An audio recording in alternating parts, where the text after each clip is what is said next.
Welcome back to Through the Trapdoor. I'm Katie. And I'm Emily. And this is our podcast where we read you Harry Potter fan fiction. Yes, it is. That's what we do. Although we're not going to get attacked by dogs today, because guess what we did ahead of time? We locked them out. Woohoo! We learned! That's because they were being particularly sassy, like, before we even started.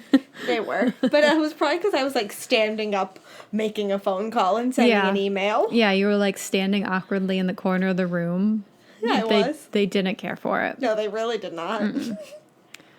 So in exciting news, we have 214 downloads just last week. I know, that's so exciting. I don't know who you are listening to us, but that's fantastic. We love you. Leave us a review, please, so we can shout you out or tweet at us. Yeah, tweet at us. The Trapdoor16 on Twitter and Instagram. Yeah. Did you happen to also notice in that same email that we were, like, number 74 on the games chart in India? Yeah, I don't know what that's about. But cool. Top 100. Okay. Cool. Yeah. In India. Hi, India. I don't think that there's a ton of listeners in India, but cool. Enough that we were number 74 on the games chart. Yeah. I don't know how this is a games podcast. Me either. I don't know what I would classify this podcast as. Literature. I think that's comedy. I think that's what I have it listed as on Apple Podcasts. So I don't know how we ended up in the games category. Literature and comedy. Yeah. But we're only funny sometimes. Yeah. Apparently last week we were really funny. Ben, during his editing, said that he thought we were hilarious. Oh, yay! We're either getting funnier or he's just getting used to us. I think last week we were just particularly funny. I know, the silent W. We did spend several minutes deciding to name my unborn child Jennifer with a silent W. We did. But y'all are just going to have to wait till April to find out what her name will actually be. Probably not Jennifer with a W. I'm gonna go out on a limb right now and say definitely not Jennifer with a silent W. Guaranteed no silent W's. There's absolutely no W in her name. Actually, I don't know, because I don't know what her middle name is going to be. I only know her first name, so there could still be a W. There could be, but it's probably not going to be silent. Or, like, just thrown in the middle randomly. Could you just imagine? I'm going to challenge someone someday to a bet, and I'm going to say that they have to use every single letter in the alphabet in their child's name. That will be hard. Especially since, at least in New Hampshire, you can only have, I think it's like 15 characters total for the first and middle name. What? Yeah, it's something ridiculous like that. My whole name is longer than the alphabet if you write it out. Yeah. I mean, like, your last name's, like, on a separate line, I guess, but, like, apparently your, like, first and middle name can only be, like, so many characters, and I'm like, who decided this? My first name alone is 9 letters. So you might have just made it. I don't know if I would. I think my middle name's 9 letters, too. How do you spell Elizabeth? Is that how many letters? Yeah, 9. Yeah. 9 and 9. My first and middle name. Well, it's a good thing you were not born in Nope. New Hampshire. Tennessee. Actually, now that I'm married, my name is exactly the length of the alphabet. Beforehand, it was 1 letter longer. But there's no W's or... I was going to say there's no Z's, but there is a Z in my name. Mm-hmm. I do have a Z. I don't have any V's, though. Or W's. But I do have a Z. You do have a Z. I feel like there's something else I want to talk about. Oh, we're up to 9 ratings on Apple Podcasts. People have rated us, they just didn't leave us a review? Yeah. We love you! If you want us to, like, talk about you or to you, you should, like, leave us a real review. Are we still have 5 stars? Yes, we still have 5 stars. Oh my god, I love you even more! And we have 9 whole ratings. You're amazing! Whoever you are who gave us 5 stars, we love you. Yes. You're our favorite person. Or people. We don't. Yeah. Yeah, whoever you are who left the 5 stars, favorite human beings. Or being, I don't know how many people make you up, but if you have multiple personalities, great. This is a place of acceptance. Except if you don't know what milk duds are, then we hate you. Or if you're buying someone a box and choose the wrong options. Or you don't know how to write an essay. Recap of last week's topics. Milk duds, boxes. Yep. That basically sums up all of last week's chapter. Yeah. They didn't know what a milk dud was, and Lily bought James a box. And then we were very passionate about what our custom magical box would do. Yes. I've been watching Halloween Town. Yes! And obviously all the sequels. I didn't realize there were so many. There's 4! Yeah. We watched High School Musical and sang all of the songs. Well, shall we actually read? Yes, all right. So this is the beginning of chapter 3. Christmas. I feel like that's appropriate. It is appropriate. We're in the Christmas season. Yes. This is posting post-Thanksgiving. Happy Thanksgiving, everybody. Yes, happy Thanksgiving. I hope Well, y'all- if you live in America. True. Lily Evans and Mimi Ramirez were lounging around the Ravenclaw common room, trying to relax. Holidays started in a couple of days, and everyone was trying to pretend that they were already here. Matt and Susie, 2 fellow Ravenclaws, rushed in, yelling about some snowball fight or another that they were having outside. Matt's socks were also making a great deal of noise as they were musical and started playing the William Tell Overture. Mimi and Lily groaned, but allowed themselves to be dragged outside. The simple snowball fight between a handful of Ravenclaws and Hufflepuffs soon turned into an all-out war. The Gryffindors, not wanting to miss any of the fun, soon came over and joined in. Then the Slytherins wanted to be part of it and came over and started building a snow fort. The other houses following suit, using magic, of course. Obviously. Perfect use of magic. Build a snow fort. Yes. I really don't know what else you would use magic for at this point. Right. Also, this kind of sounds like a blast. Yeah. I think I'd be having a ball. Oh, yeah. The Hufflepuffs, led by 7th year Amos Diggory. I feel like he was much older than, Harry, or not Harry, than Lily and James, though. I feel like he was more like Arthur's time period. Well, yeah, I also feel that way, which means they would have been far graduated after this fact. But at this point, they did make him 2 years older than Lily and James. True. But I feel like he was more like 5 or 6 years, or Yeah. even 7 full years older than him. Yeah. Them. Yeah. But at least they made him at least 2 years older. True. True. But that's always the vibe I got from him, although I don't think it was ever confirmed how old he actually was. Yeah, I don't think they ever actually talked about how old he was, but that, I just felt like he was more like I mean, the Weasley. Cursed Child Not Canon made him wheelchair bound. We don't talk about that anymore. Yeah, but his age can be used as a point of reference, at least. I mean, not really, because I know. Dumbledore was 200 years old and still dancing around like a crazy person. Fair. And I was going to say, Dumbledore hadn't felt that much heartache, but both his parents and his sister were dead. So yeah, pretty much a lot of heartache. And the love of his life was an evil dark wizard who he had to put in prison himself. Fact. So he's been through some stuff. He's been through some shit, yeah.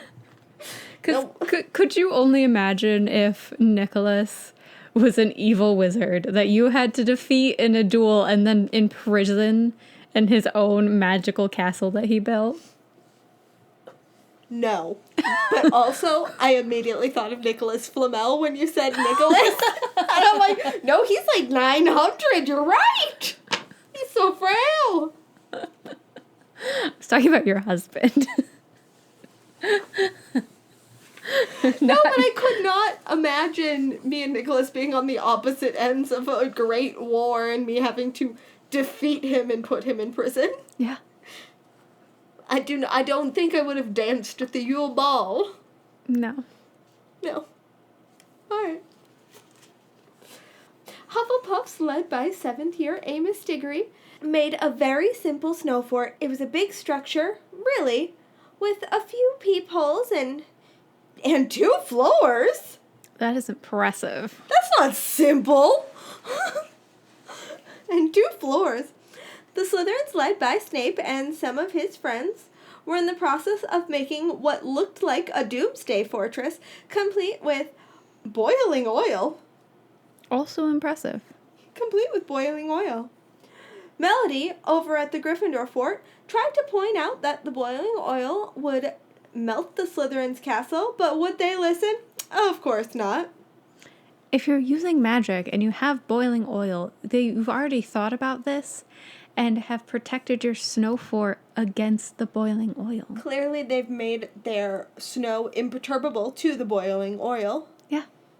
They're Slytherins. They've got this. Seriously, but not all of the snow will be imperturbable to the boiling oil. Yeah. I just couldn't say the word. Okay. Imperturbable. I said it fine the first time, and then I could not say it the second time. The Gryffindors had set out to make something of a miniature Hogwarts, but with Sirius Black and James Potter in charge, they often forgot to add things. In a result, the fort ended up looking more like a lopsided birthday cake than a fortress. That's such a beautiful image that I can, literally picture it. It's fantastic. The Ravenclaws, who were led by Lily, got finished first with a neat, precise, fully armed, rather glorious-looking fort, and began to wreak havoc on the other 3 houses as they desperately tried to finish building their forts. Lily, for someone who did not want to go out there, you seemed to have taken charge. That does seem like Lily, though. Seriously, I wouldn't want to go out there and they'd be like, all right, I'm in charge now. This is what we're doing. Also accurate. I can be quiet, but also, nope. Matt Socks, sensing the occasion, started on a battle march as the war began. The Hufflepuffs were finished next. Then the Slytherins, and last were the Gryffindors, still making additions to their very odd-looking fortress. The Slytherins first decided to pick on the Hufflepuffs, which they figured would probably be the easiest target. Lily frowned when she saw this and thought it was a really bad strategy. If they wanted to win, they ought to eliminate their larger threat first. Then she shrugged. Hey, it was Severus Snape, who said he was going to be good at battle tactics. Nobody. No, I don't think anybody ever said that. No, I don't think Severus Snape is good at battle tactics at all. The Ravenclaws concentrated on pelting the Slytherins and the Gryffindors. The Slytherins because they were more annoying, and the Gryffindors because it was funny. True. In fact, the Gryffindors wouldn't respond with snowballs. They responded with things like showers of blue bubbles, or pink flowers, or wet start fireworks. Anything but what they were supposed to be using. The Slytherins weren't responding with snow either. Instead, it was balls of ice and fire, little bottles of potions that exploded on impact, that had strange effects on the people around them. Lily narrowed her eyes and summoned her cauldron and potions ingredients, whipping up antidotes as quick as she could. Girl, you are that good at potions that you don't even have to know what's being thrown at you? Apparently. All right. The first of all were the Hufflepuffs. The Hufflepuffs ran to take cover in the Ravenclaw and Gryffindor forts. Amos Diggory came to the Ravenclaw fort and helped Lily make the antidotes. Things in the Ravenclaw fortress were frantic. They were trying to beat out the Slytherins, But all those blasted bubbles the Gryffindors kept sending over were making it hard to see. Things in the Gryffindor fort, however, were completely different. I say, old chum, bring me another glass of butterbeer, would you? Sirius said lazily, sitting back in his chair. Oh, but of course, comrade, James replied, whipping out another bottle of butterbeer. They were sitting in the commander's headquarters, their latest addition to their rather lopsided fort. It was a room decorated in rich gold and red colors, with chairs summoned from the Gryffindor common room. James and Sirius were sitting there, enjoying butterbeers, observing the battle with amusement, and lazily sending showers of blue bubbles in the direction of the Ravenclaw fortress to make Lily angry. Peter Pettigrew suddenly appeared in the doorway. Sirs, Peter said. What? Sirius asked, looking pompous. James straightened up in his chair and tried to look important. The Hufflepuffs have been defeated. We have refugees coming to our grand fortress for shelter. Let them in. Make them work. Dismissed, Sirius said. Peter nodded and left, a smile twitching on his lips. Sirius and James stopped acting important and slumped back into their normal positions, letting a stream of blue bubbles pour out the window. Just then, Melody burst in. Oi! She yelled, annoyed. Get off your butts! Sirius and James straightened up again. You should have knocked before entering the commander's quarters, James said, deepening his voice and doing his best to sound like a commander. Yes, minion! Shouldn't you be shooting pink flowers somewhere? Melody glared and responded by throwing snowballs at them. James and Sirius yelled and scrambled for cover. Stop! Sirius yelled. She didn't listen. Do you think we've been overthrown? James asked. I don't know, Sirius said, ducking behind a chair. Another snowball came flying in his direction. Stop! He yelled again. We have but blue bubbles to defend ourselves. He proved his point by peeking over the back of the chair and sending blue bubbles in Melody's direction. Melody laughed and rolled her eyes, but kept pelting snowballs at them. Now get up, she said. Get off your butts. Get down there and fight. Why should we? James said indignantly, and he and Sirius rose, dusting off their ridiculous uniforms. Oh my god, they made themselves uniforms. Would you expect anything less? No. Because otherwise the Slytherins are gonna beat us, dimwits, Melody said as she turned and ran from the room. The Slytherins are gonna what?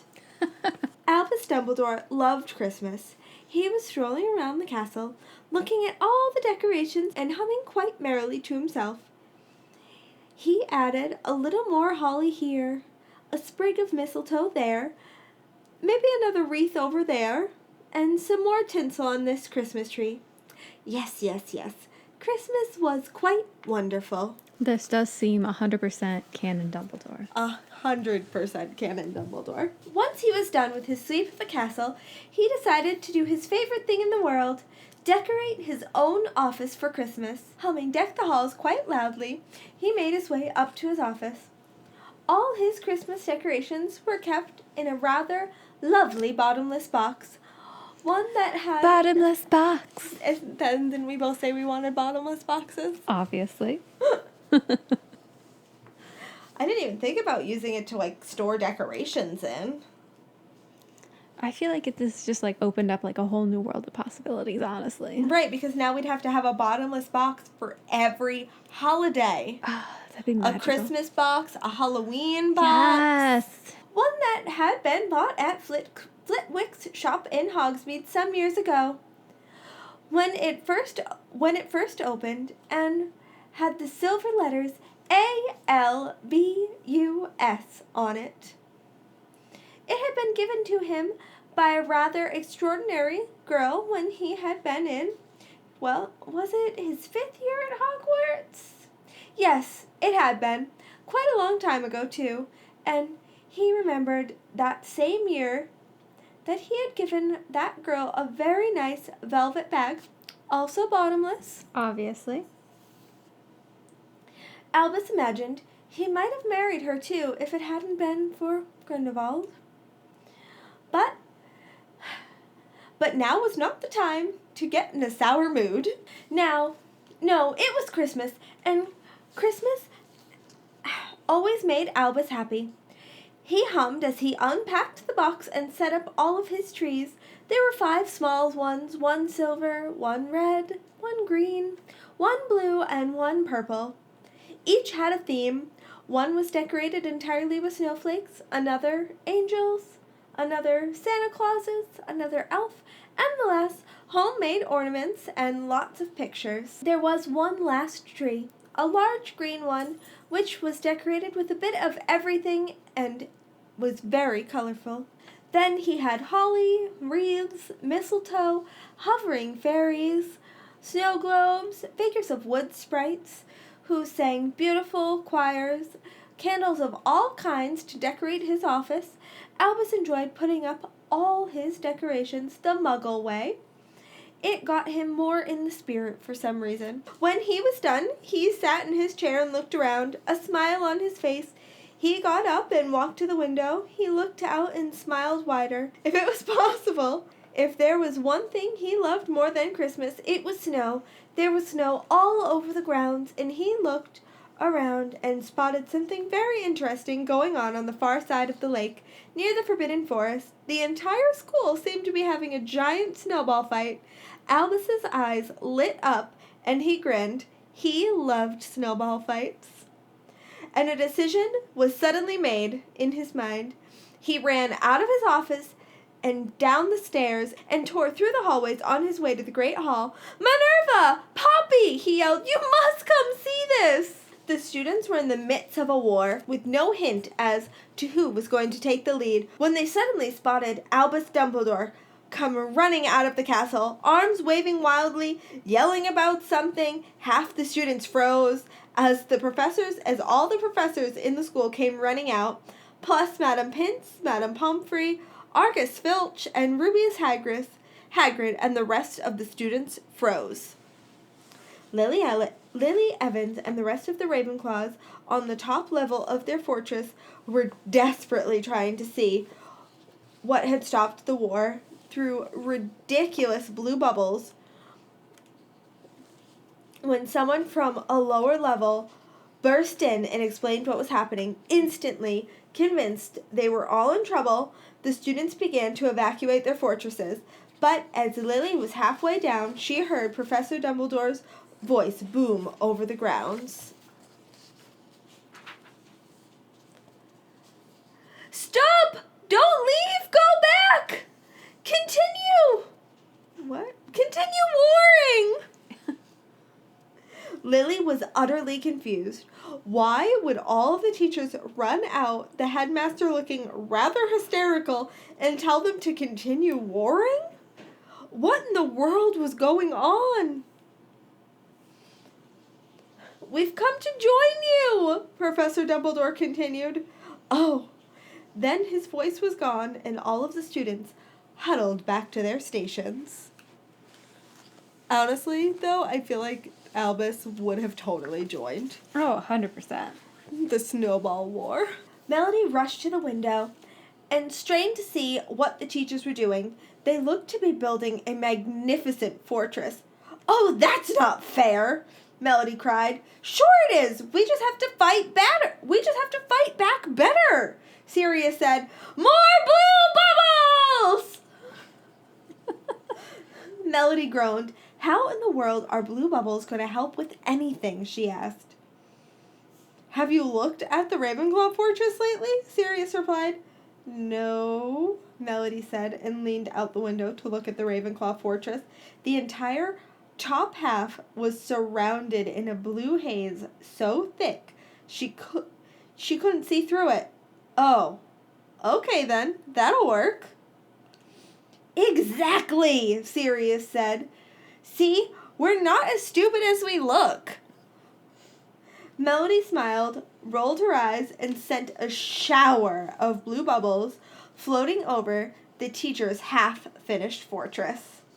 The Slytherins seemed less sure about pelting the teachers with ice, fire, and potions than they had their fellow students, but once the teachers had their fortress completed, they showed no mercy, so the Slytherins stopped their hesitation. Pink flowers, blue bubbles. What in the world were those Gryffindors doing? Minerva McGonagall demanded. I haven't the faintest, Madame Pomfrey replied. It's quite ingenious, actually, Albus said, walking over to them and looking out the window. You see, the rest of us are fighting with things like snow and ice. And on and on. What? Yeah, and on and on. But the Gryffindors are sending over peaceful, harmless-looking things like blue bubbles and pink flowers and spending more time repairing and defending their fortress than actually fighting. But if you look at the Ravenclaw fortress, you'll see what their strategy is. With that, he walked off humming cheerily and sending snow bombs out of every window he passed with the flick of his wand. Snow bombs are little things that start out as snowballs and roll through the air and expanding as they go on and exploding on impact. Those seem fabulous. Minerva and Poppy looked over at the Ravenclaw castle and saw the top surrounded in thick blue haze with zero visibility, and the ground covered in pink flower petals that were causing the students to slip as though someone had laid out banana peels for them. Smart, Minerva said approvingly. Remarkably smart. Ingenious, Poppy agreed, and then they both had to duck because a very large ball of ice was flying their way. Lily collapsed on the common room floor. Some hours later, exhausted, Gryffindor had eventually won because no one could figure out how to get rid of those stupid blue bubbles.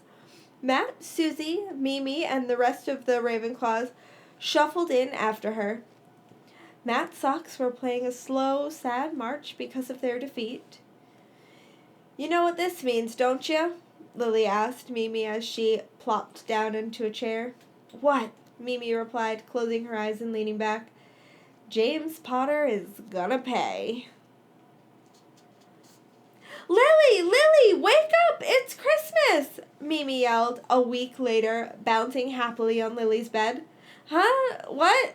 Lily said sleepily, not even attempting to open her eyes. It's Christmas, Dodo Bird! Presents! Mimi said, grabbing a pillow and whacking Lily with it. She hopped off Lily's bed and scrambled back over to her own, where she sat on the floor next to her presents, looking eagerly at them. Come on, Lil, I'm not gonna open mine until you get up. Put the pressure on, why don't you? Lily thought grouchily. But she didn't have enough energy to voice the words. She was not a morning person. Lily! Mimi yelled, irritated. She grabbed another pillow and threw it at her friend. Lily grunted and threw the pillow back lamely in response. She slid slowly out of bed, eyes still closed, and rolled onto the floor. After laying there for several moments, she rolled and opened her eyes sleepily. After running a hand through her horribly tangled locks, she yawned a considerable number of times. Lily finally plopped down in front of her presents. Open mine first, Mimi said eagerly, shoving a present into Lily's hand. Lily yawned and gave Mimi a present for her. Lily slowly and methodically opened her package, being careful not to rip any of the wrapping paper. There was no particular reason for her neatness. She was just so tired and couldn't quite remember what other way there was to open a package. Fair. I bet I'm just like, okay. Mm-hmm. Like, why am I not just tearing this paper open? Yep. Lily smiled as she heard Mimi's squeals of delight. Oh, magical makeup! Thank you! She cried, leaning over to hug Lily. I've been dying to get some of this. I just never have enough money. Thank you. Lily laughed. You're welcome, she said. now slightly awake. She pulled out the box Mimi had given her. She opened it and focused on 2 pairs of chopsticks. Chopsticks? Lily asked, slightly confused. I do like Chinese food, Lily said, but she was puzzled. The chopsticks had large ornaments on the end, like silver spirals with butterflies on them and lilies with jewels in place of petals. Mimi laughed. No, silly, they're not for food, she said. They're for your hair. My hair? Lily said, confused. Where in the world did you get these? Lily asked, turning them over and over in her hands. Mimi laughed again. Look, my mom works for a Muggle fashion industry. They've been trying to come up with some new cool stuff for your hair. She brought these prototypes home this summer, and I thought they were pretty cool. I'll show you how to put them in your hair later, she said. Super 90s. Like, so 90s. So it's 90s. So hard. I had some. It hurts my heart because so did I. Yep. And oh my god, did you have those like the scrunchies that you put over your ponytail and your bun so it looked like you had more hair? Yep. Oh my god. Yep. Now my hair just does that when I put it in a bun. Oh my god. Okay, Lily shrugged. Thanks, and she hugged her friend. No problem, Mimi said, smiling. The Gryffindor common room was, in a word, chaos. Smoke, pixies, blue bubbles, fireworks, and levitating witches and wizards were everywhere. It looked as though Zonkos and Honeydukes had moved right into Hogwarts and let the Gryffindor students have a free-for-all with their products. James Potter, Sirius Black, Peter Pettigrew, Remus Lupin, Melody Caldwell, and Mundungus Fletcher, another 5th year, were the sole cause of the commotion. I feel like that's the entirety of the Gryffindor common room that stayed for the holidays that were the cause of the commotion. They had all bought themselves and each other as many joke products and candies as they could possibly afford. This was saying something, as they all had been saving since last Christmas to party in the Gryffindor common rooms this year. It was in this state that Lily and Mimi found the Gryffindor common room later that day when they came to exchange presents. Let's go, Lily said the second they stepped in. Mimi nodded, and they were just about to turn around when, Lily! Lily groaned and turned around. Melody ran up to her, smiling and waving, sucker in hand. Her teeth had become buck, her ears were twice their normal size, and her hand had shrunk to half its normal size. Her left foot was too big, and her right too small. Pink foam pouring out of her ears, and her eyes flashed different colors, and her hair was purple. First of all, there's too much going on. That's a lot. She looks like a Picasso painting. Basically, yeah. What is happening? How is she walking around? Is that even really safe? Lily asked, an odd, horrified expression on her face. Is what really safe? Melody asked, putting the sucker back in her mouth. Her hair was shot with streaks of blue. Being under the influence of all those candies and joke products at the same time. Melody shrugged. I don't see why it wouldn't be. She looked at her hair, which was still streaked purple and blue. Ooh, this looks cool. I'm keeping it like this. Hey, Sirius! She yelled, dropping her sucker and jogging back across the common room.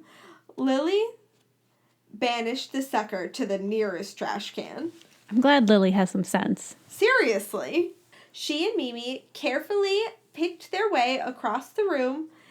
This place is a mess, Lily yelled at James as he set off another dung bomb. James turned to look at her and he smirked. Lovely, isn't it? He said happily. Lily rolled her eyes. I can't believe I got you a present, Lily said. Did you now? James said with interest, his eyes shooting up. As a matter of fact, I did, but I don't think I'm going to give it to you anymore, Lily said, looking around the common room and shaking her head. I've never seen this place look so bad, she said. James shrugged. Besides, I'm still going to kill you for beating us in the snowball fight last week. James smirked again. Sure you are, Lily. Lily just glared. So where's this present you were talking about? James asked, lazily eating some tooth flossing string mints. I wanted to say spearmints, but I'm like, that doesn't say spearmint. Also, I would love tooth flossing string mints. Yes. Don't have to floss your own teeth. You just... done. Yep. Amazing. Maybe I have it, maybe I don't, Lily said, hands on her hips. It all depends. On what? Well, what you got for me? James smiled. Accio present thingy for Lily. Lily rolled her eyes and was mildly surprised when she saw something fly down the staircase from the boys' dormitory and into James's hand. She gave James a look. But all the rules of magic and common sense, that spell shouldn't have worked, she said.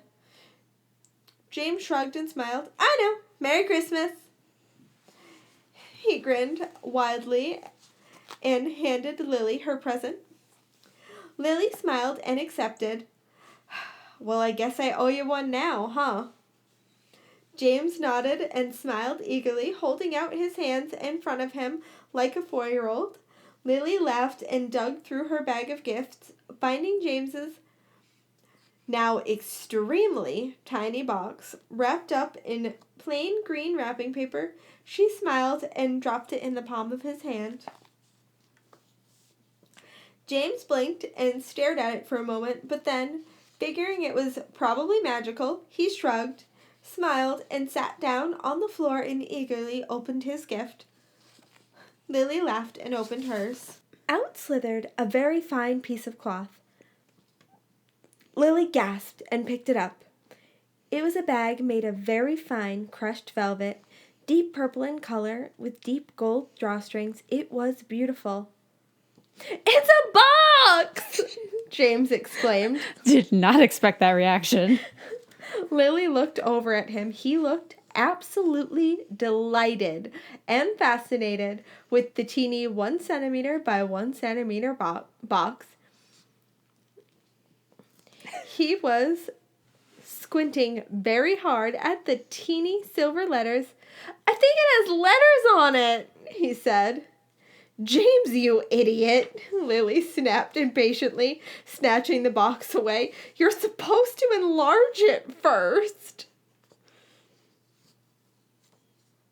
Oh, then I get a big box? James said, looking ecstatic. Lily looked at him, slightly alarmed. James, it's a box, Lily pointed out.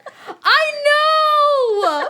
James cried, leaping up. And I love boxes! He has a problem. I love him, he said. He picked up Lily and twirled her around. And you're Lily, the box giver, and I love you. Lily, the box giver, he said a little too loud and squished Lily in a bear hug. I can't breathe, Lily gasped. James let her go and smiled. The whole common room was watching them. Lily's face turned bright red and she glared at James as she enlarged his stupid box. There, she said, and handing it back to him. So do you like the bag? James asked as he opened the box and shifted through its contents. She gave him stuff inside the box. I was going to say, what contents? It was empty. That box cost her almost 5 galleons. I don't think she put anything in it. Maybe he's just putting things inside it. that he's finding around the common room. Oh, I hope so. That's great. I just can imagine him opening it and being like, so do you like the bag? And then just like shoving random things that he's finding inside of it. Just like everything. Oh my God, yes. Just walking around picking up all of the garbage in the room.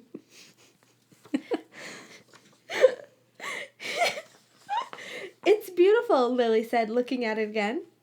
I did need a new one, but since my parents spent a fortune on one last year, I wasn't about to ask. Well, this'll last you a long time, James said.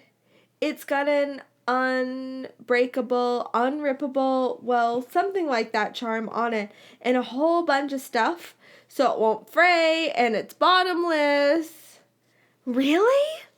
Lily said as James pulled the instruction pamphlet out of his box. Ah, so there was stuff from Flitwick's inside the box. Okay, instruction pamphlet makes sense. She looked in the bag, and it didn't look any different than a normal bag. She stuck her hand in, and then her whole arm, feeling around for the bottom of it. She couldn't feel it. Wow, this is amazing! But here's the problem with the bottomless bag. You'll just lose shit inside there? That's what the summoning charm is for. Ah, duh, Asio. Gosh, how could I be so silly? James smiled and tossed the pamphlet he was holding aside. Then he looked in the box and saw several packages stacked on one another and was she bought him other shit? Just keep reading. They were very interesting looking packages of something called Milk Duds! James cried, and he ripped open a package and started chomping away. I feel like that's also appropriate. Plus, Milk Duds are like 50 cents. Also, Milk Duds are bomb. Yeah, well, yeah. We discussed that last time. I know, but I have to reiterate. Milk Duds are great. Also, they're just milk, chocolate, and caramel. You can't go wrong. Yeah. Can you go wrong there? No. The only thing better is when there's a layer of cookie and then that becomes a Twix. Or nougat, and then you get a Milky Way. True. That bag of candy's still in the kitchen if you want more. No, I only ate like 2 pieces last time. That doesn't mean you don't want 2 more pieces. I know.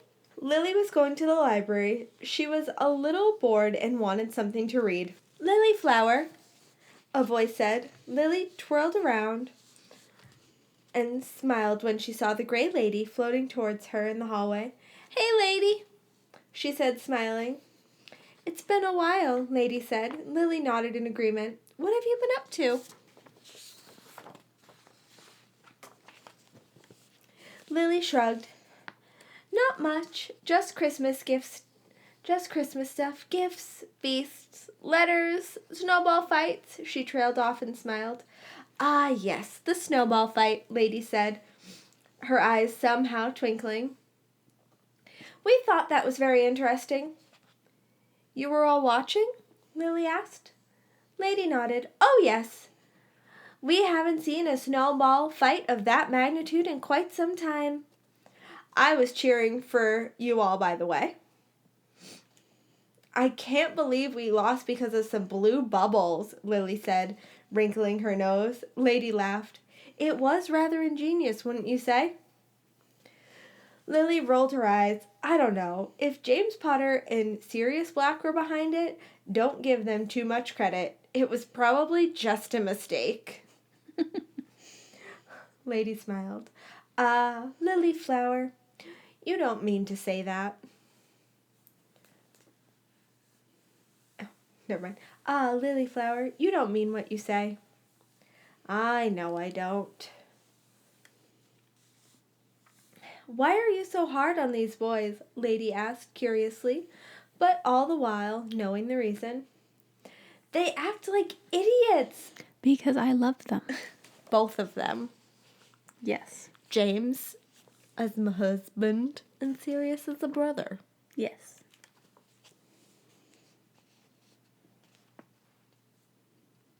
They act like idiots, Lily said, and shook her head and started talking very fast. Honestly, if they'd try spending 2 seconds acting like normal wizards, maybe I could stand them. But no, they... Calm down, Lilyflower, Lady said, eyes widening. I did not mean to get you so riled up. Lily's cheeks were rather pink. Sorry, she said, smiling sheepishly. I know, Lilyflower. Lady said, smiling. I know. Lily had the distinct feeling that Lady was thinking Lily had the distinct feeling that Lady was thinking along the lines of Mimi and was about to say so when another voice cut off her train of thought. Lilyflower, eh? A rather cocky voice said. Lily groaned and slowly turned to see James Potter standing behind her, looking rather cheerful. What do you want? She asked. You look pained to see me, Lily. I'm hurt, James said in mock sadness. Lily rolled her eyes. She looked over at the gray lady, but she was gone. Lily sighed and turned back to James. What do you want? She repeated. James shrugged. Nothing. I was just walking. You were talking. I heard the name Lilyflower and decided to comment. Will you do me a favor? What? Don't comment. And with that, Lily turned and walked down the hall. This was supposed to be her big exit, but James couldn't let her have things her way. He jogged up behind her and started following her down the hall. What are you doing? She demanded, irritated. James shrugged, following you.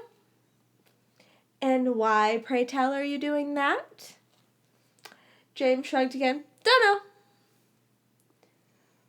Well, would you stop? No. Ugh. That's an interesting word. Lily turned and glared at him. Her eyebrows rose. Okay. I can take the hint. Sheesh, James said defensively, holding up his hands. Lily turned back around and kept walking.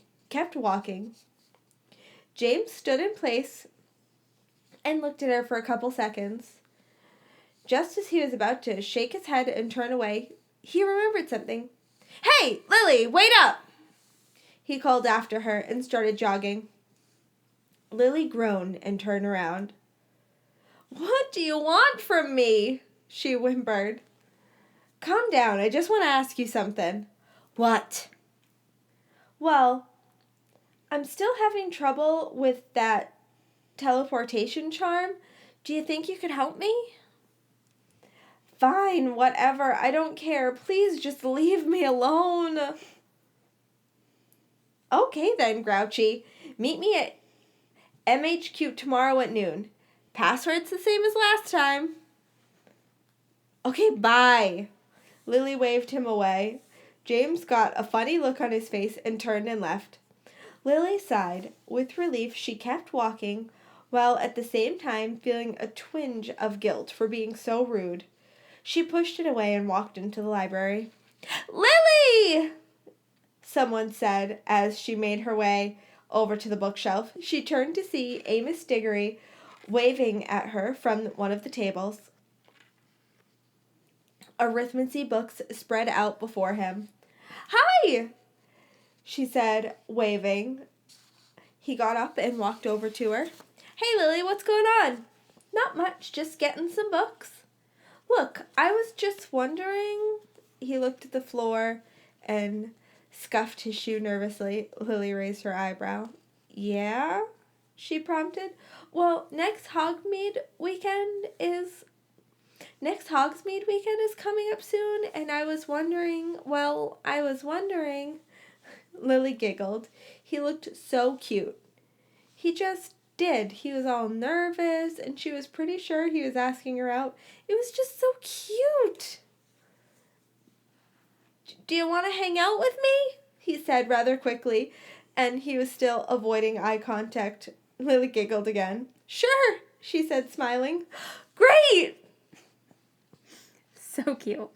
And that's the end of this episode. We'll come back next week with the rest of Chapter 3. The rest of Christmas break, apparently. Yes. See y'all next week. Bye. Bye. Thank you so much for joining us on our journey through the trap door. Please leave us a review on Facebook or iTunes. It would literally mean the world to us. It really would.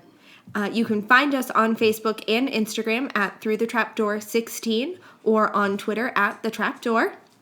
And please send us an email at throughthetrapdoor16@gmail.com with any story suggestions. And as always, join us again next Saturday as we travel through the trapdoor.